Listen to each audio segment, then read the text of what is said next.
नमस्कार student, dreams Kunnu online classes में आपका हार्दिक स्वागत है। देखिए, आज हम पढ़ रहे हैं कक्षा 9th की राजस्थान का स्वतंत्रता आंदोलन एवं शौर्य परंपरा। ये जो बुक है ये आपकी रीड के लिए काफ़ी महत्वपूर्ण बुक है स्टूडेंट। यहाँ से इस बार क्वेश्चन उठने की प्रबल संभावनाएं बनती हैं। कक्षा 9 और 10 में चलने वाली बुक है। इनका एक एक चैप्टर आपको बहुत अच्छे से पढ़ना चाहिए, क्वेश्चन आंसर करने चाहिए। देखिए, अगर आपने चैप्टर पढ़ा है तो क्वेश्चन आंसर कर लीजिए। अगर आप किसी कारणवश चैप्टर नहीं पढ़ पा रहे हैं तो हमारे साथ जुड़िए और ये जो क्वेश्चन आंसर आपको करवाए जा रहे हैं इनको बहुत अच्छे से कर लीजिएगा। ये आपके एग्जाम के लिए काफ़ी फायदेमंद साबित होंगे। अगर आप इस चैनल पर नए हैं तो लाइक शेयर सब्सक्राइब कर लीजिए। चलिए बढ़ते हैं क्वेश्चन की ओर।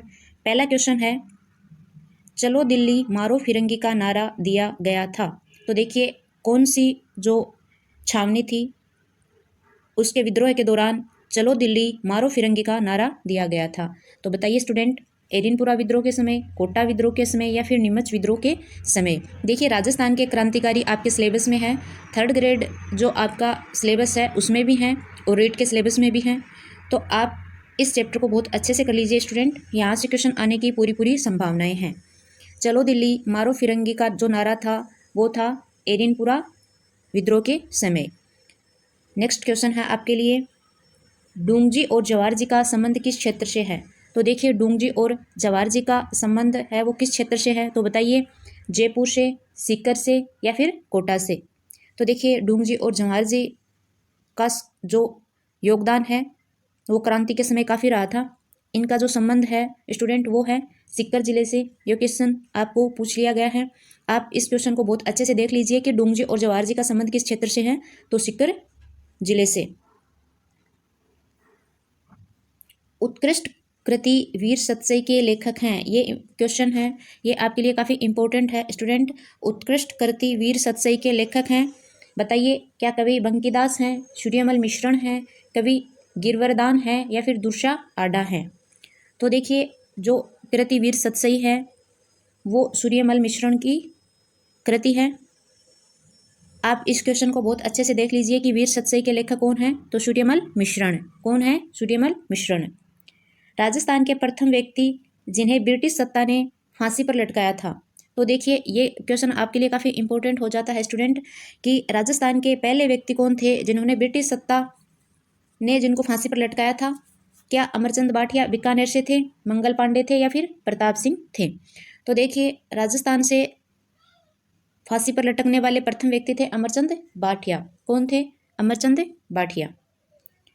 नेक्स्ट क्वेश्चन है स्टूडेंट आपके लिए, शूद्र मुक्ति, स्त्री मुक्ति, महेंद्र कुमार आदि पुस्तकों के लेखक हैं। देखिए स्टूडेंट, ये जो क्वेश्चन आंसर हैं ये आपकी जो पुस्तक है 9th में चलने वाली राजस्थान का स्वतंत्रता आंदोलन एवं शौर्य परंपरा, उसके चैप्टर 2 में से लिए गए हैं। उस चैप्टर को आप एक बार पढ़ लीजिएगा और क्वेश्चन आंसर करिए।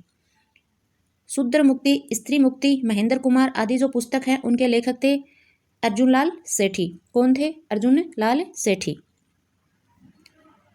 अर्जुन लाल सेठी ने अपनी पुस्तकें कहाँ लिखी थी। तो देखिए स्टूडेंट, ये अर्जुन लाल सेठी थे, इन्होंने अपनी पुस्तकें हैं वो अजमेर में लिखी थी। कहाँ लिखी थी? अजमेर में। नेक्स्ट क्वेश्चन है आपके लिए, जयपुर में 1905 में जैन शिक्षा प्रचार समिति की स्थापना किसने की थी। तो देखिए, जयपुर में 1905 में जैन शिक्षा प्रचार समिति की स्थापना हुई थी, वो किसके द्वारा की गई थी। तो विजय सिंह पथिक या फिर अर्जुन लाल सेठी या फिर हीरा लाल शास्त्री। तो देखिए, 1905 में जैन प्रचार समिति की जो स्थापना है वो अर्जुन लाल सेठी ने की थी। किसने की थी? अर्जुन लाल सेठी ने। नेक्स्ट क्वेश्चन है आपके सामने स्टूडेंट कि राजस्थान के प्रसिद्ध कवि, देखिए ये राजस्थान के क्या हैं? प्रसिद्ध कवि हैं और क्रांतिकारी भी हैं। तो राजस्थान के प्रसिद्ध कवि एवं क्रांतिकारी केसरी सिंह बारठ की जन्मभूमि थी, यानी आपको बताना है कि जन्मभूमि कहाँ थी तथा इनका जन्म 1872 में कहाँ हुआ था। तो देखिए, राजस्थान के प्रसिद्ध कवि एवं क्रांतिकारी केसरी सिंह बारठ की जो जन्मभूमि थी वो थी शाहपुरा। कहाँ थी? शाहपुरा। इनका जन्म शाहपुरा रियासत के देवपुरा नामक गांव में हुआ था। देखिए स्टूडेंट, ये फैक्ट आपके लिए काफ़ी इंपॉर्टेंट है, इस पुस्तक से लिया गया है कि राजस्थान के प्रसिद्ध कवि एवं क्रांतिकारी थे केसरी सिंह बारठ। इनकी जो जन्मभूमि थी वो थी शाहपुरा। इनका जन्म हुआ था शाहपुरा रियासत के देवपुरा गाँव में। तो आपको गाँव पूछा जा सकता है क्योंकि जो केसरी सिंह बारठ हैं ये काफ़ी प्रसिद्ध कवि एवं क्रांतिकारी रहे हैं। चेतावनी चुंगटिया सोरठे किसने लिखे थे। तो देखिए स्टूडेंट, ये जो फैक्ट है ये क्वेश्चन के रूप में काफ़ी बार रिपीट हो चुका है एग्जाम्स में, तो इस पर आप थोड़ा सा गौर कर लीजिए कि चेतावनीराव जो चुंगटिया है ये सोरठे किसने लिखे थे। तो ये 13 सोरठे थे चेतावनीराव चुंगटिया, और ये लिखे थे केसरी सिंह बारठ ने। किसने लिखे थे? केसरी सिंह बारठ ने। इस पुस्तक में इस क्वेश्चन से संबंधित कुछ फैक्ट दिए गए हैं, तो व्याख्या कर लेते हैं इस क्वेश्चन की कि क्या क्या फैक्ट हैं वो हमें इस चैप्टर में दिए गए हैं। तो देखिए 1903 की बात है, ये कब की बात है? 1903 की। वॉइसरॉय कौन थे? तो कर्जन थे। उन्होंने दिल्ली दरबार में क्या किया था? एक सम्मेलन यानी आहूत किया था। दिल्ली दरबार में शामिल होने के लिए कौन आ रहे थे? तो उदयपुर के महाराणा फतेह सिंह। उदयपुर के महाराणा फतेह सिंह को रोकने के लिए ये चेतावनीराव चुंगटिया नामक 13 सोरठे लिखे थे केसरी सिंह बारठ ने। किसने लिखे थे? केसरी सिंह बारठ ने। किसके लिए? महाराणा फतेह सिंह के लिए। क्यों लिखे थे? क्योंकि वो दिल्ली दरबार में शामिल होने जा रहे थे और उनको रोकने के लिए केसरी सिंह बारठ ने ये 13 सोरठे लिखे थे। नेक्स्ट क्वेश्चन है आपके सामने, मेरी माँ को रोने दो। क्या है कि मेरी माँ को रोने दो, लेकिन मैं सैकड़ों माताओं के रोने का कारण नहीं बन सकता। ये शब्द किसके हैं? आपको एक कोटेशन दिया गया है कि मेरी माँ को तो रोने दो, लेकिन मैं सैकड़ों माताओं के रोने का कारण नहीं बन सकता। यानी वो एक ही तो रोएगी, लेकिन मैं एक माँ की वजह से सैकड़ों माताओं को नहीं रुला सकता। तो ये कोटेशन यानी ये शब्द किसके हैं? आपके सामने जो ऑप्शन है स्टूडेंट वो है प्रताप सिंह बारठ। यानी ये जो शब्द हैं वो प्रताप सिंह बारठ के थे। प्रताप सिंह बारठ कौन थे? इनके बारे में थोड़ी जानकारी ले लेते हैं। तो देखिए प्रताप सिंह बारठ की ये शब्द हैं कि मेरी माँ रोती है तो उसको रोने दो, लेकिन मैं सैकड़ों माताओं के रोने का कारण नहीं बन सकता। तो कुंवर प्रताप सिंह का जन्म कहाँ हुआ था? तो 1893 ईस्वी में शाहपुरा में हुआ था। कहाँ हुआ था स्टूडेंट? 1893 में शाहपुरा में। पिता का नाम केसरी सिंह बारठ, चाचा का नाम जोरावर सिंह बारठ। और ये जो केसरी सिंह, जोरावर सिंह और प्रताप सिंह ये बारठ थे, ये काफ़ी महत्वपूर्ण इनका योगदान 1857 की क्रांति में रहा है। प्रताप सिंह बारठ को बनारस हत्याकांड के संदर्भ में गिरफ्तार करके 5 वर्ष की क्या दे दी गई थी? सजा होती है। सामने क्वेश्चन हो सकता है कि कुंवर प्रताप सिंह को, किसको? कुंवर प्रताप सिंह को किस कारागार में डाला गया था? तो बरेली के केंद्रीय कारागार में इनको रखा गया था। यहाँ पर इनको अमानवीय यातनाएं दी जाती हैं। कौन देता है? तो चार्ल्स क्लीवलैंड प्रताप को यातनाएं देता है, और इन्हीं यातनाओं के कारण 1918 में मात्र 22 वर्ष की उम्र में, आयु कितनी थी? 22 वर्ष की आयु थी, और ये क्या हो जाते हैं? शहीद हो जाते हैं। ये फैक्ट आपके लिए काफ़ी इंपॉर्टेंट है स्टूडेंट, ध्यान रखिएगा। नेक्स्ट क्वेश्चन आपके सामने आता है कि सागरमल गोपा का संबंध है। तो देखिए सागरमल गोपा भी प्रसिद्ध क्रांतिकारी हुए हैं। जेल में तेल छिड़ककर इनकी हत्या कर दी गई थी। तो इनका संबंध आपको बताना है कि सागरमल गोपा है, उनका संबंध कहाँ से था? जयपुर से, जैसलमेर से, या फिर शाहपुरा से? तो देखिए सागरमल गोपा का जो संबंध है वो था जैसलमेर से। आज़ादी के दीवाने, रघुनाथ सिंह का मुकदमा, जैसलमेर का गुंडाराज। देखिए ये पुस्तकों के नाम हैं, आज़ादी के दीवाने, रघुनाथ सिंह का मुकदमा, जैसलमेर का गुंडाराज। ये तीनों ही पुस्तकें आप रट लीजिए। गुंडाराज जो पुस्तक है वो एग्जाम में पूछी जा चुकी है, इसलिए ये तीनों ही जो पुस्तक हैं, आज़ादी के दीवाने, रघुनाथ सिंह का मुकदमा, जैसलमेर का गुंडाराज, आपके लिए काफ़ी इंपॉर्टेंट हो जाती हैं। ये पुस्तकें किसने लिखी थी? तो ये पुस्तकें लिखी थी सागरमल गोपा ने। किसने लिखी थी? सागरमल गोपा ने। सरदार हरलाल सिंह का जन्म कहाँ हुआ था? तो देखिए आपके सामने एक क्वेश्चन है सरदार हरलाल सिंह को लेकर, आपके चैप्टर में दिया गया है।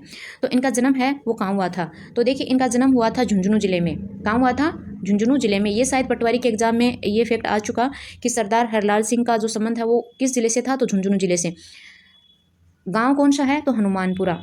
देखिए स्टूडेंट आपसे गांव और जिला दोनों पूछे जा सकते हैं। तो सरदार हरलाल सिंह का जन्म झुंझुनू जिले से हुआ है, गांव है हनुमानपुरा। कब हुआ था? 1901 में। सन देखिए काफ़ी कम ही पूछी जाती हैं, लेकिन अगर आप थोड़ा ध्यान में रखना चाहें तो रख लीजिए।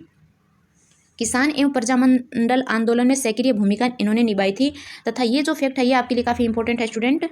विद्यार्थी भवन झुंझुनू की स्थापना, आपसे पूछा जा सकता है एग्जाम में कि विद्यार्थी भवन झुंझुनू की स्थापना किसने की थी? तो सरदार हरलाल सिंह ने। सरदार हरलाल सिंह की पत्नी का नाम क्या था? तो किशोरी देवी। तो देखिए किशोरी देवी से संबंधित कुछ फैक्ट इस चैप्टर में दिए गए हैं, उनको हम देख लेते हैं। सीकर जिले के कटराथल नामक स्थान पर विशाल महिला सम्मेलन जो हुआ था 1934 में, उसकी अध्यक्षता किसने की थी? तो देखिए सीकर जिले में कटराथल नामक स्थान पर विशाल महिला सम्मेलन हुआ था। कब हुआ था? 1934 में। इसकी अध्यक्षता किसने की थी? तो देखिए इसकी अध्यक्षता की थी किशोरी देवी ने। किसने की थी? किशोरी देवी ने। और ये किशोरी देवी कौन है? सरदार हरलाल सिंह की पत्नी है। नेक्स्ट क्वेश्चन है आपके लिए, भील कन्या कालीबाई रास्तापाल की पाठशाला में पढ़ती थी। देखिए ये भील कन्या थी कालीबाई, इसको आप बहुत अच्छे से जानते हैं। इन्होंने अपने गुरुजी को बचाने के लिए ट्रक की जो रस्सी है वो काट दी थी और उससे गुस्सा होकर ब्रिटिश सैनिकों की गोली से कालीबाई की क्या हो गई थी, मृत्यु हो गई थी। तो ये कालीबाई है, ये रास्तापाल की जो पाठशाला थी उसमें पढ़ती थी। तो आपको ये बताना स्टूडेंट कि रास्तापाल किस जिले में है। देखिए ये जो फैक्ट है ये आपके लिए काफ़ी इंपॉर्टेंट है, रीट में इसी प्रकार के फैक्ट आपसे पूछे जाते हैं। तो जो कालीबाई है भील कन्या थी, रास्तापाल की पाठशाला में पढ़ती थी और रास्तापाल जो है वो किस जिले में है, तो डूंगरपुर जिले में है। किस जिले में है, डूंगरपुर जिले में है। देखिए राजस्थान के क्रांतिकारी जो चैप्टर है उसमें से दिए गए हैं कुछ फैक्ट, उनको क्वेश्चन आंसर के माध्यम से हमने किया है। नेक्स्ट इसी चैप्टर में महिलाओं का योगदान दिया गया है और महिलाओं का योगदान जो टॉपिक है वो आपके रीट के सिलेबस में है। हम क्वेश्चन आंसर के माध्यम से जो महिलाएं दी गई हैं उनका पूरा संपूर्ण सार देखेंगे। आज के लिए इतना ही, धन्यवाद।